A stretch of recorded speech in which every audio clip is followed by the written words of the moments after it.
পতিত স্বৈরাচারের দোসররা আজকে বিভিন্ন নাশকতার পথ বেছে নিয়েছে।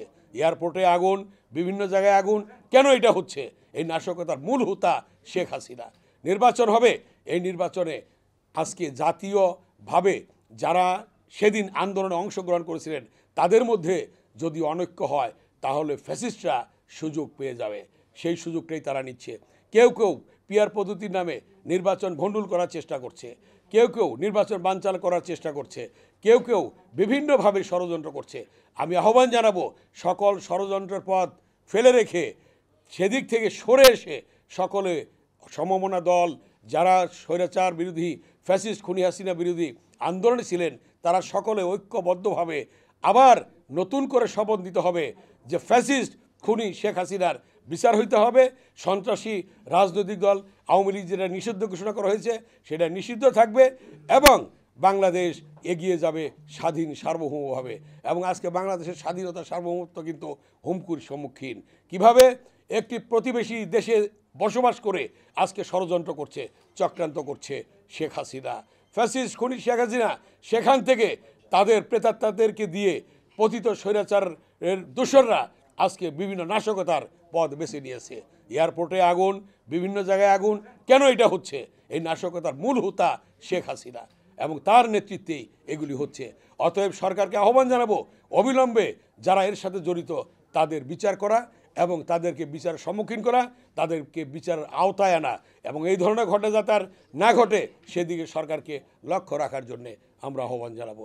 এবং জনগণকে ঐক্যবদ্ধ হয়ে এবং যে সকল দল আন্দোলনে ছিল সকলকে ঐক্যবদ্ধভাবে এই ফ্যাসিস্ট খুনি শেখ হাসিনা স্বাধীনতা বিরোধী সার্বভৌমত্ব বিরোধী এই শক্তিকে রুখতে হবে। বাংলাদেশে নির্বাচনের কথা বলেছেন মাননীয় প্রধান উপদেষ্টা, বলেছেন আগামী ফেব্রুয়ারির প্রথমার্ধে নির্বাচন হবে। ইনশাল্লাহ বাংলাদেশে ২৬ সালের ফেব্রুয়ারি প্রথমার্ধে নির্বাচন হবে। সেই নির্বাচন কেউ রুখতে পারবে না। জনগণ যারা রুখতে চাবে নির্বাচন, জনগণই তাদেরকে রুখবে। অতএব আমরা আজকে এই স্মরণ সভায় এই শপথই নিতে চাই যে সকলে ঐক্যবদ্ধভাবে আমরা একটি জাতীয় নির্বাচন করব। জনগণ ভোট দেবে, যে ভোটের অধিকারের জন্যে মানুষ জীবন দিয়েছে, রক্ত দিয়েছে, সেই ভোটের অধিকার আজকে প্রতিষ্ঠা হয়েছে। মানে অন্তর্বর্তীকালীন সরকারের অধীনে নির্বাচন হবে, নিরপেক্ষ নির্বাচন হবে, সুষ্ঠু নির্বাচন হবে।